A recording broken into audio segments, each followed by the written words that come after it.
Ladies and gentlemen, now it is my great pleasure to introduce to you Father Michael Orsi.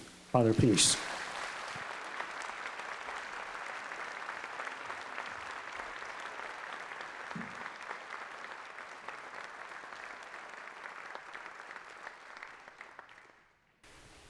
It really makes tremendous impact when you have Father Jan giving the introduction, because Father Jan lived in a country in which liberty, and especially religious liberty, was always threatened, and that people lost their lives defending their God-given freedom. Let me begin by giving you an outline of what we're going to discuss this evening. Well, we're going to have to take this in different time periods. We'll begin with the founders. We'll look at what Abraham Lincoln did with his Bible and his religious beliefs. Then we'll go into the period of the late 19th century, early 20th century. Take a look at the Eisenhower administration, and then begin to look at the disaster that occurred beginning in the 1960s, through which most of us, I believe, are familiar, unless I'm the oldest one here. Which could be true. You look wonderful. Let me be clear about this. This country was founded by people who held religious principles. When you look at the founding documents, you are going to see, especially in the Declaration of Independence, a reference to our rights as being rooted in the Creator. Furthermore, when you look at the Constitution, although these are secular documents, I have noted most especially that the organization of our government follows, very interestingly, very close to the Presbyterian Church of New England. How they design themselves after the local church and the town hall meetings, and then to General Assembly, and then a synod. So if you look at our government, you're going to see traces of the churches, how they influence the organization of our government and of our nation. There is no doubt that most of the founders were men of faith. Washington, we know, prayed. He was a member of the Episcopal Church. He was sworn in on the Bible, which shows he must have had at least great respect for the Bible. Thomas Jefferson, many people like to say, well, you know, he believed it was a kind of a deist, some great power out there. But did you ever hear the Thomas Jefferson Bible? You know what he did? He cut out the miracles because he was a man of the Enlightenment, but he kept the rest of it. He realized there's something valuable here. James Madison, a very religious and devout man, the author of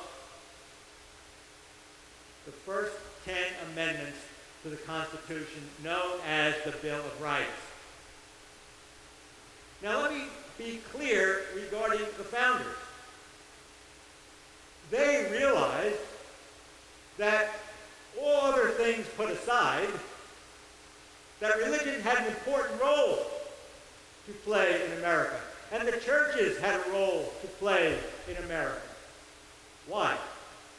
Because they believed and they knew that the churches were places where people could learn virtue. If nothing else, they could learn to be virtuous citizens, and they knew that in order to have a virtuous republic, you needed virtuous citizens.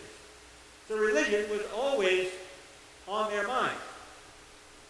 And when we finally had the First Amendment,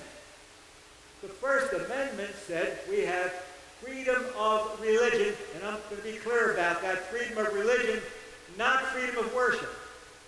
And there's a difference, folks. Pay attention. The difference is this.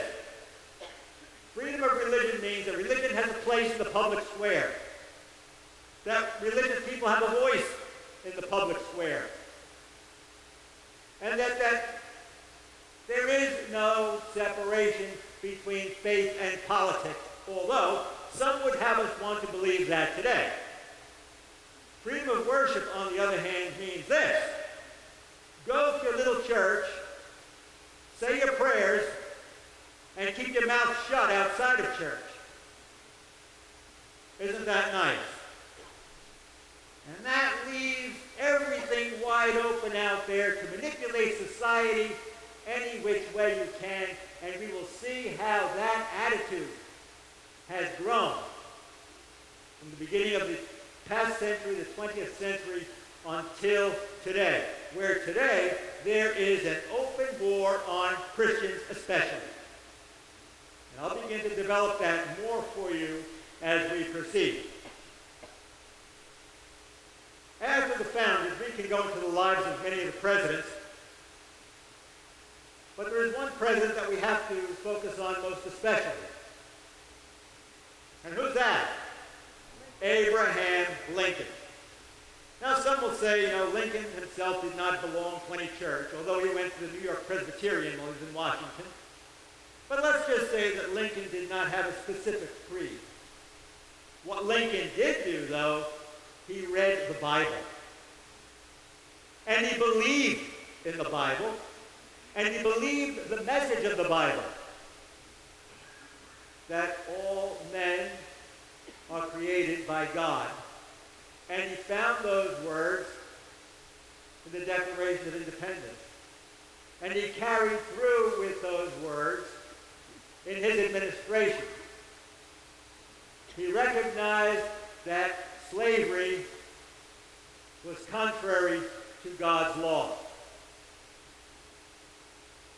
And throughout his administration, Lincoln called for many days of prayer from the American people, and he also instituted Thanksgiving. And for that, he went all the way back to colonial times and pre-colonial times. Because even those people who came from the Mayflower recognized God and recognized God's providence by holding the first Thanksgiving. Abraham Lincoln many times mentioned God. And even in his second inaugural, which I hope that all of you will go home and read, he said that both sides prayed to the same God. And both sides thought they were in the right, insofar as God gives us the right to see. Lincoln knew that human rights, that human dignity, was not invested by the state or by the Supreme Court, but by God.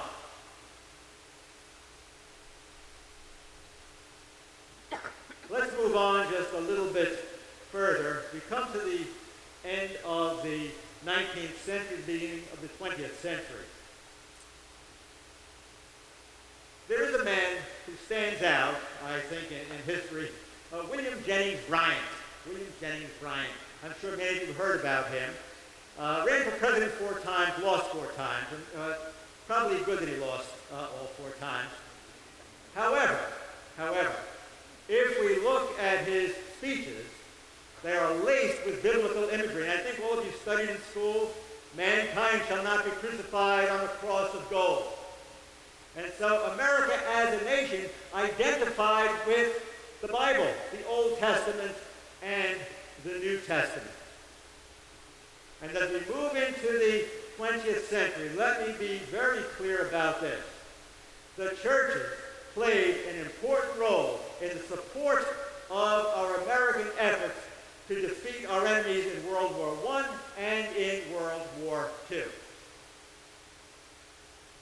As a matter of fact, during that time period, it was the era in which the Catholic Church began to place the American flag in our sanctuaries.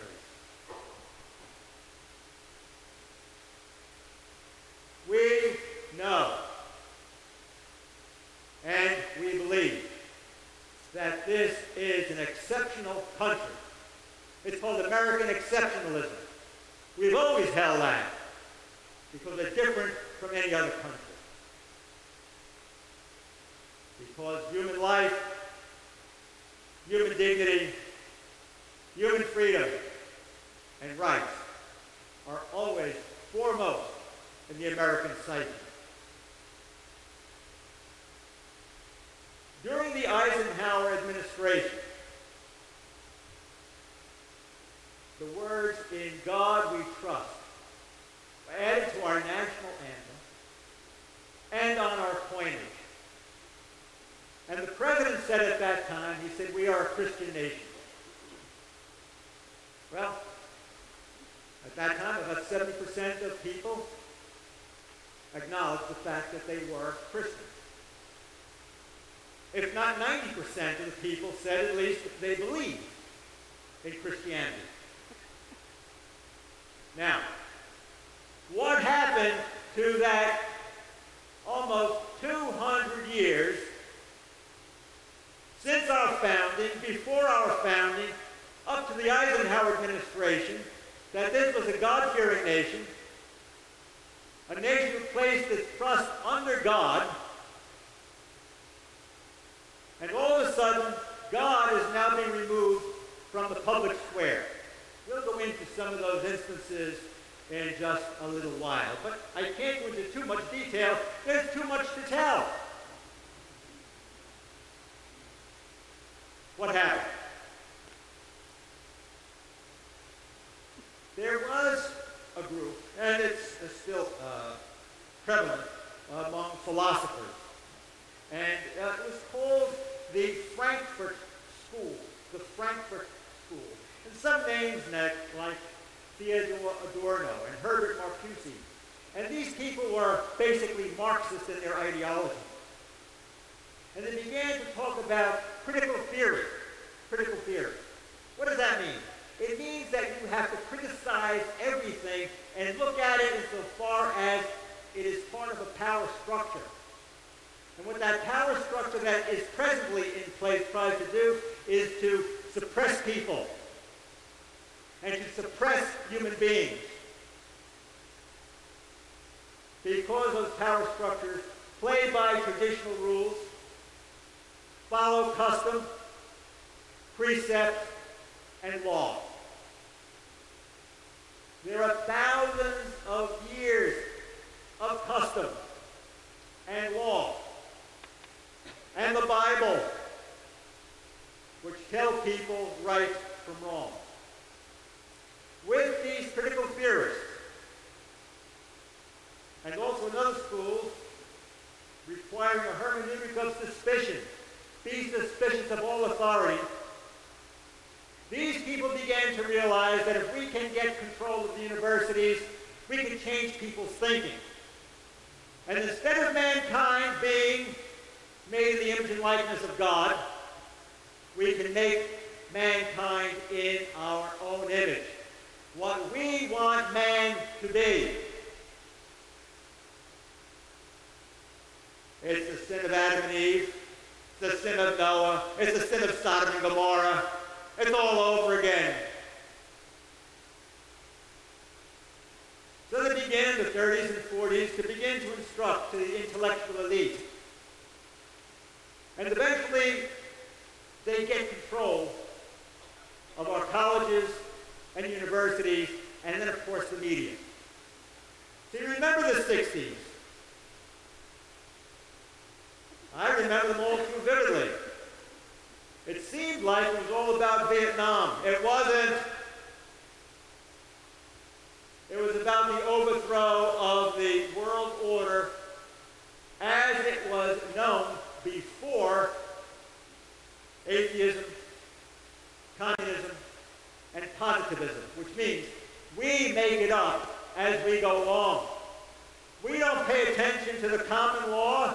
that developed over the centuries, we make up the law as we go along. And what happened in our universities? They infected the minds of the young people attending those schools.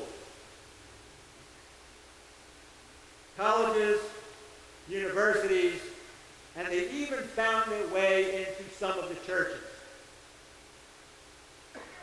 Now,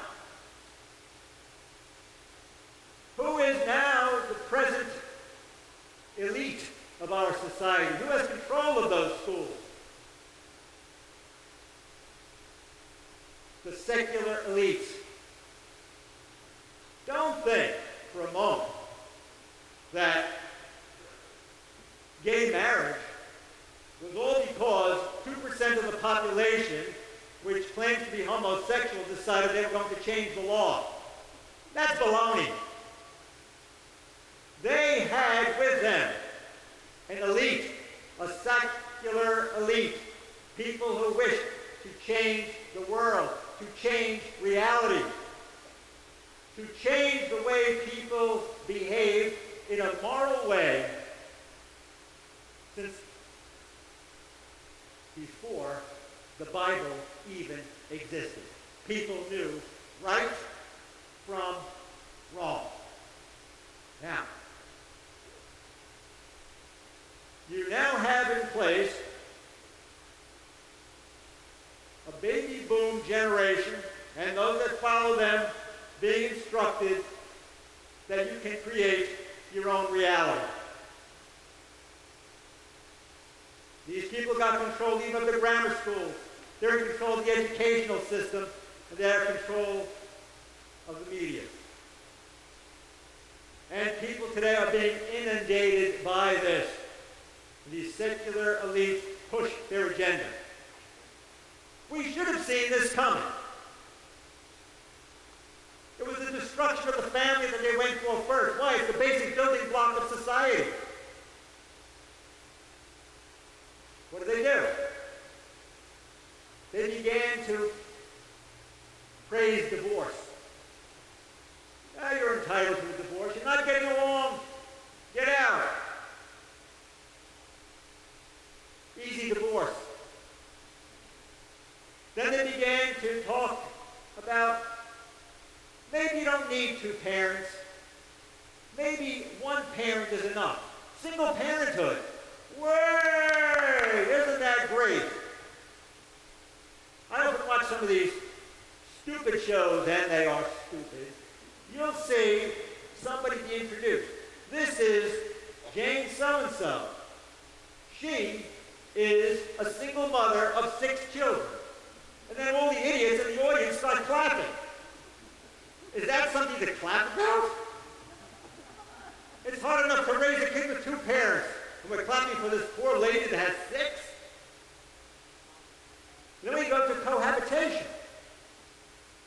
How many young people and old people are now just living together? There is no more marriage. I don't know why homosexuals are fighting for gay marriage, same-sex marriage. Everybody's just doing what they darn well please anyway. You know, they're living any way they want with whomever they want. But there's the agenda.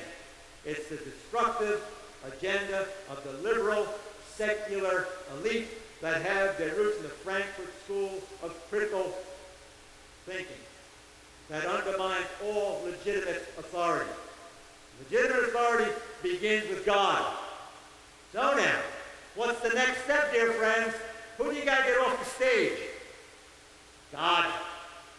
He gets in the way. He gets in the way. Why?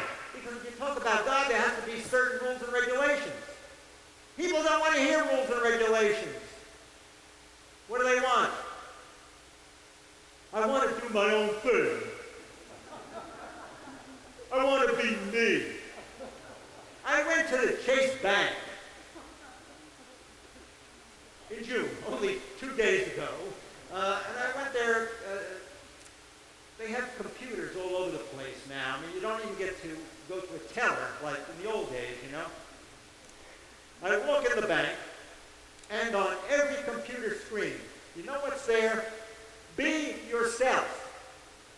celebrate GLBT, gay, lesbian, transgender, whatever else there is month.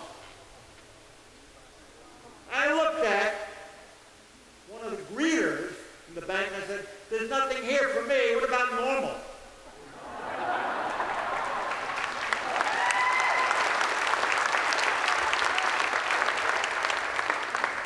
This is being shoved down people's throats. Get God off the scene. And so, I can go through cases, but just a few examples. God has been thrown out of our schools. Public schools, God is out. Case in 1962, when the corrosion began to take place in the school system. No more school prayer. Case called Engle, E-N-G-L-E. Go home and look it up. 64, a case called Shem, came out of Pennsylvania. Can't have Bible reading in the schools.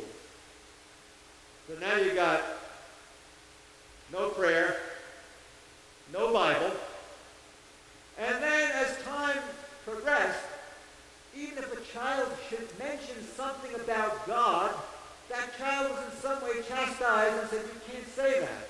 Or if a teacher mentioned God, with the Judeo-Christian traditions and beliefs, that teacher was often up for discipline. You know that to be true. Let's go a little bit closer to home. Some of you might remember, not even a year ago, when the Baron Collier Glee Club or choir was having their concerts at the Moorings Presbyterian Church. Remember the hullabaloo about that? They went to that church. Nobody cared if they were Christian, Jewish, Muslim, atheists, if they had good voices, you come and you sing. It's a beautiful church with a beautiful organ. But they were there to sing because the acoustics were good and the aesthetics were good. It lent itself to beautiful choral singing. Oh, did I say choral? What does that mean? Choral singing is often religious, isn't it? There was an uproar. How dare you take our children to that church? God forbid, they might get the idea that maybe there is something more to my life than my biology. In the classrooms, they have been fed with evolution, not as a theory or a worthy hypothesis, as John Paul called it, but as a definite belief. Why? Because once you believe that man simply came from a monkey, then you can do whatever you want with the monkey. And so evolutionary theory is not a theory, it's a belief in the classrooms today. Christmas carols are sanitized. Couldn't sing Christmas carols anymore. God forbid, round young virgin, mother and child. Probably virgin is more offensive than anything else. Go downtown on Fifth Avenue. It's beautiful during winter holiday, isn't it? There's nothing there that would tell you of the religious nature of the holiday. And of course, the courts have over and over and over again removed or told municipalities to remove any religious imagery from the public square. You know that to be true. And how many times have people in stores, God's people should say Merry Christmas or Happy Hanukkah. You can say Kwanzaa, I think. It's Happy Holiday. Happy Holiday. I lived in Ann Arbor, Michigan for 9 years at the University of Michigan. There's no more politically correct place in the whole world. It was winter holiday. God is removed from the schools. God is removed from the hymns. God is removed from public prayer. Recommend this book. Godless America by Todd Starnes. He'll go through all the individual cases with you where God has been removed from the public square. And you have to get rid of God because, as Dostoevsky said, if there is no God, everything is permissible. And that's where we are right now. Everything is permissible. But reality is created in people's heads. Okay, there is no more reality out there. It's what I have in my head. It's one of the first signs of insanity, okay? When it's all in your head. You don't see what's out there. You don't see the truth. You heard about this young woman out in Washington State. She was the president of the NAACP chapter out there. White girl who decided she was black. And she introduced the black man as her father. And her father comes forward and says, "That's not her father. I'm a father. And I'm white. My wife is white." And somebody says, "Well, it's simply because she thought of him as her father." You go figure. You go figure. There is a war against Christians. There's a war against God. I'll give you just a few examples on the political front of what's happening. In 2012, at the Democrat convention, there was an attempt to remove God from the platform. It got some flack. God made it back in. Thank God. Do you think that was an accident? That was a trial balloon. It's going to happen. 2 times in recent months, the President of the United States criticized Christians. We're on our high horse. We've made mistakes. We've heard Islam during the Crusades. He doesn't know his history. Have we made mistakes? Sure, there have been hiccups with Christians, but we try to fix them. And there's no other greater source of charity and love in the world since the beginning of Christianity.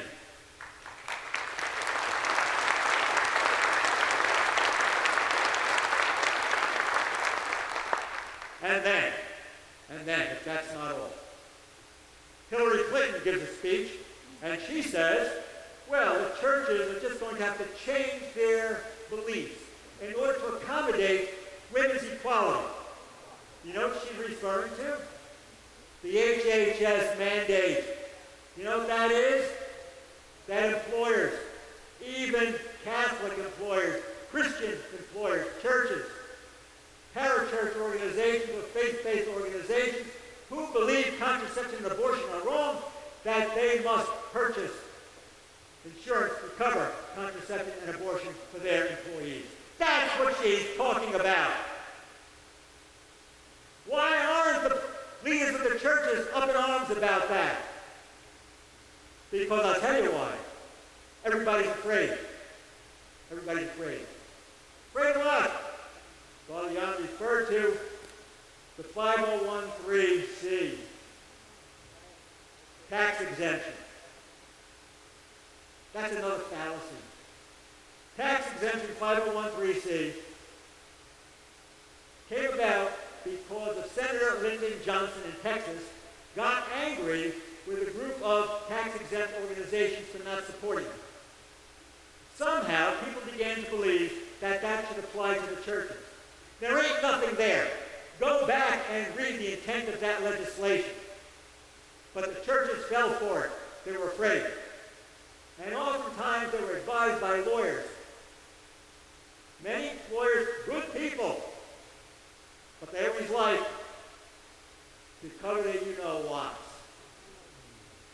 And therefore it became something that has become part of the fabric of our nation.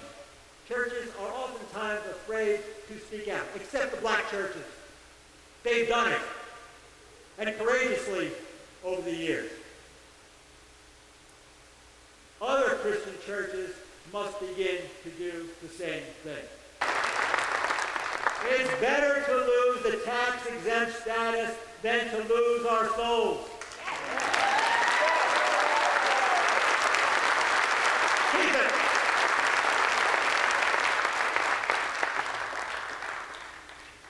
Let me tell you what recently has fashioned American thought. It goes back to this Frankfurt school, the school of criticism, the school of suspicion, the school of do your own thing as long as the elites tell you it's the good thing to do.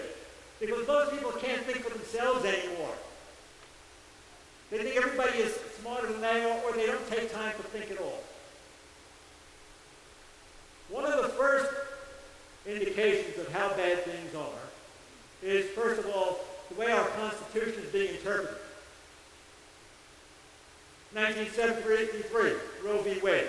Justice Blackmun, when he was asked, Justice, where do you find this right to abortion? See, abortion had to be the first step. Why? Because man is made in God's image and likeness. Bible. Oh, yeah. So now, well, it's only a bunch of cells. It's only a fetus. It's not really a person until I say it's a person. And Justice Blackmun said, well, it's in the penumbras of the 14th Amendment. The penumbras? What's that? The shadows. The Twilight Zone. Woo! And he got away with it. And he got away with it. Fast forward, let's go now to 1992. Once again, Justice Anthony Kennedy, and I'm ashamed to say a Catholic. A Catholic. And in a decision, 1992, Casey, that was the great Governor Casey of Pennsylvania, who was against abortion. You remember, they were not even allowed to speak at the Democrat convention that year. And you know what Anthony Kennedy said? He said, everyone has a right to create their own reality. Therefore, you can have an abortion if you want to have an abortion. You can do whatever you want. It's a very libertarian, and I'm using this in a very constricted sense, libertarian. Do your own thing as long as it doesn't hurt anybody else. Let me tell you something. You do the wrong thing, it does hurt everybody else. You abort a baby, at least you're sure that baby got hurt, doesn't it? That's the fact.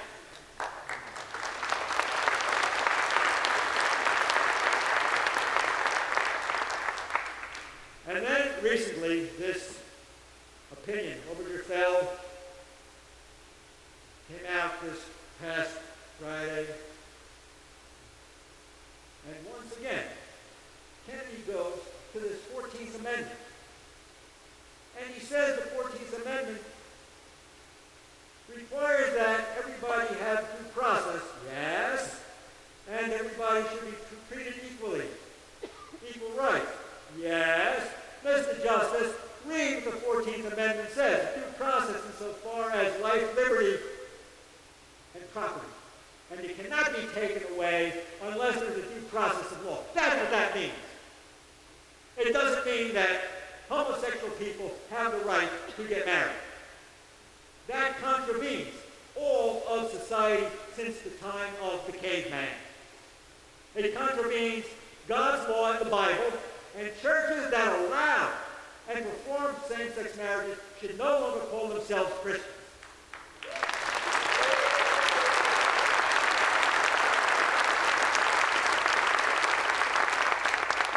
And then he talks about equal rights. Oh yes, there are equal rights.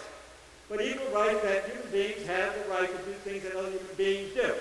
And when you read the 14th Amendment, it came right after slavery, ensuring the rights of those freed slaves. And it means that black men have the same rights as white men. Black women have the same rights as white women.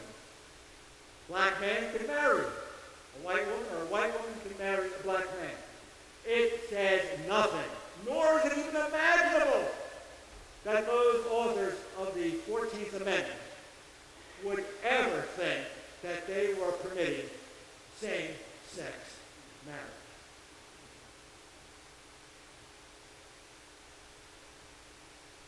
Christians, those who believe in the Bible, the Jewish Orthodox brethren who believe in the Bible. And those who know their history will realize that we are in a time of crisis in this country, a great crisis. To keep our mouths shut is to implicitly approve of what's going on in this country.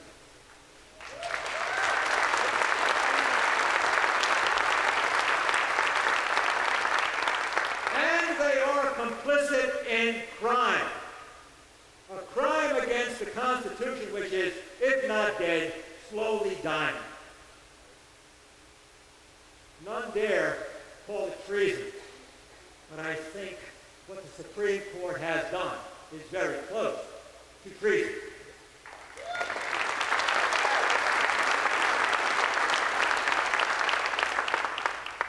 I could go on for longer and longer. There's so much to say, but let me end by saying this. Father Jan talked about how important it is that we speak our mind, but also how dangerous it is, and that there is a cost for freedom.